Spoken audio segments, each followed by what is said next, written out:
Hey, welcome back. We talk each and every week with amazing entrepreneurs, amazing authors, amazing, inspiring people doing awesome things. And that's what I wanted to talk about today. Job loss, pandemics, shutdowns, natural disasters, and illness. Um, it all sends people into a state of blur. And that's what I want to talk to my next guest about. She's the author of Blur, Clear the Way Ahead, Even in the Worst of Times. And that is Susan Ford Collins. Susan, thanks so much for joining us. Really appreciate you coming on the program. I'm delighted to be here, and it's such an important topic. It sure is. Susan, I know you have been a researcher at the National Institute of Health, and since then, you have really developed a breakthrough, the technology of success. You've Yes. presented over 4,000 training sessions in schools and businesses, and of course, written this fantastic book. So, Susan, what was that aha moment for you where you discovered again what people could learn if we studied highly successful people? Well, I suggested that to my audience at NIH because we were just studying illness and dysfunction. And I was the youngest research psychologist there, and they all laughed, and they laughed loud. And the one thing I'd like you to hear is if people laugh at you, know that you're really probably onto something they don't understand yet. Don't be dismayed. Press through. And that's what I did. I spent the next 20 years shadowing the greats of the planet and discovered these 10 skills that they didn't know they were using. And so they couldn't pass on. So success had become a burden. They couldn't keep up with it. And so as you said, I've taught this in 4,000 training sessions. I stopped. It's probably closer to five by now, but I stopped counting. And people have just said, wow, this is so important. Why don't they teach this in school? So I'm working on that too.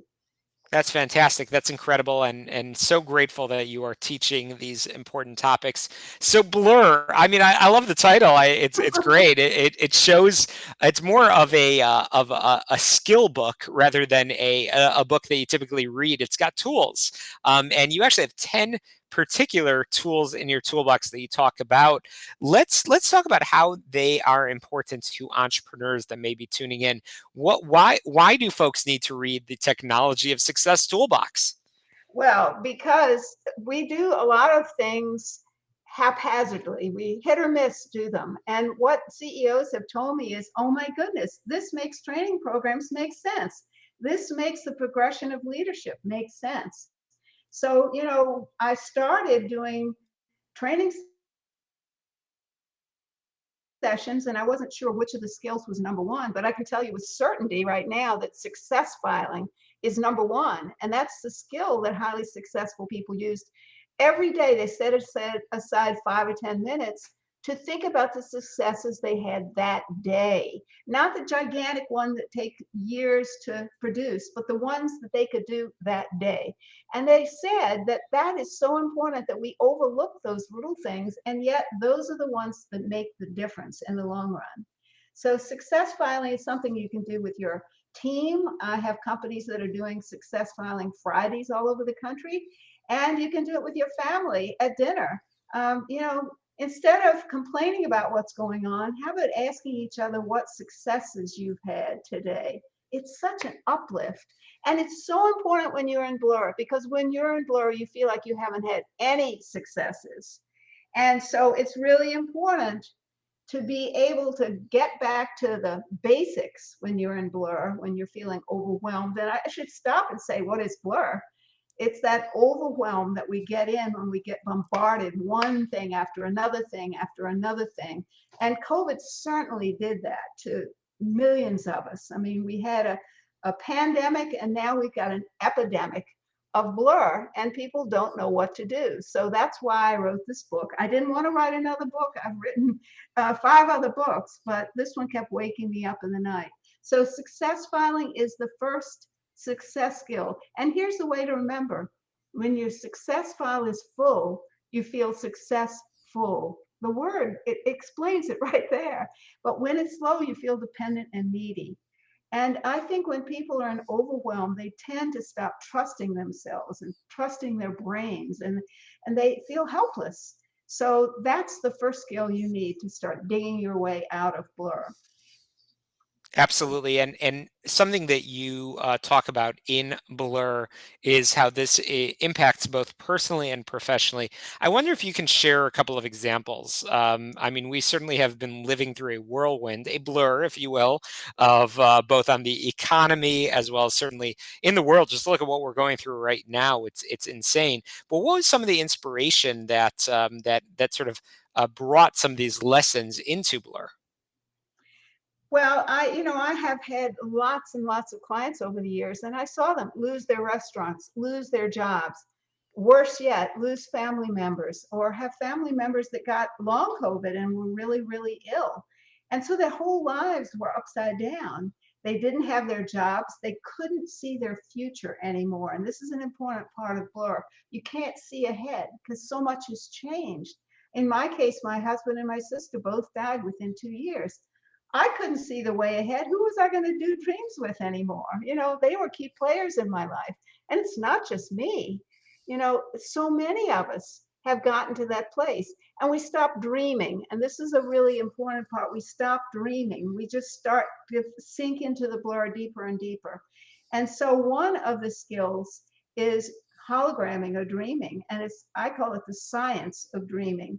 And I was lucky when I was at NIH that I met Dr. Carl Pribram, and he discovered that thoughts can literally be measured. He said thoughts have an electromagnetic force field that attracts what we're thinking about to us. And we all know if you get into a slump and you start thinking negatively, it seems like you get more and more negatives. Well, it's scientifically true. So here's what he said: the more detailed a plan or a project or an ad or a vision has, the more power it has. And so that's very directive. When you get into blur, you tend not to see ahead. And so one of the very important steps is to say, wait, I need to create my future because the future is my way ahead and I am the creator.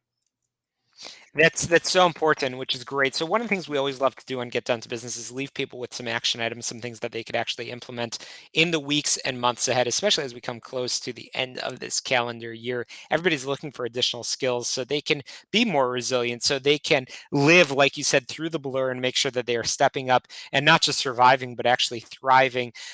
Susan, you have written, quite literally written the book on this topic. What homework assignments would you give to our listeners? I would say look around in your life and see who your co-dreamers are.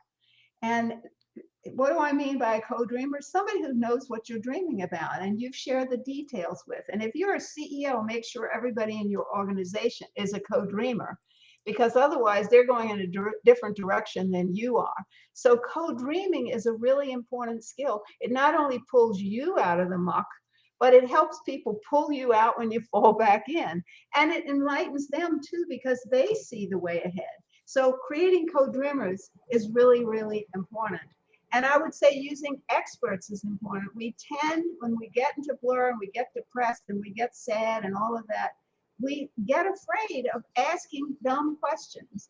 Well, I'll tell you this for sure. The only dumb question is the one you don't ask. So it's really important to ask the questions that are there for you rather than sitting in confusion and uncertainty.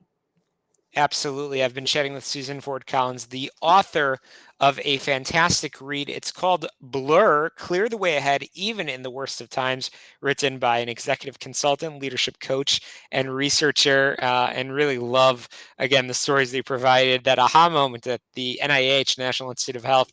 What more could we learn if we studied highly successful people and not just ill and dysfunctional ones? And that is indeed what this book has really captured, and I know you share it so frequently. So, Susan, I know our listeners will want to get in touch with you. How can they do that, and how can they pick up a copy of Blur? Well, it's simple. You can just go to susanfordcollins.com or technologyofsuccess.com. That's a website. I have a lot of articles and a lot of information there that's free. And Blur is on Amazon, and I recorded it on Blur. So it's me talking to you on Blur, on Audible. So I've made it as easy to get as I possibly can, and I hope you'll reach out to me. There's a link on my website where you can reach out, and I am somebody who answers. So by all means, let me know what your questions are, and I'll do my very best to answer them. Absolutely. Susan Ford Collins, really appreciate you coming on the program and sharing your expertise with us. Always be sure to check out our sponsors of Get Down to Business. That's Tom Mirabali, independent agent for all of your health insurance and affordable care needs. You can visit his website, healthplanchicago.com, or give him a call, 630-863-3477, 630-863-3477. Some commercials. Quick break. We'll be right back and Get Down to Business. Don't touch that dial.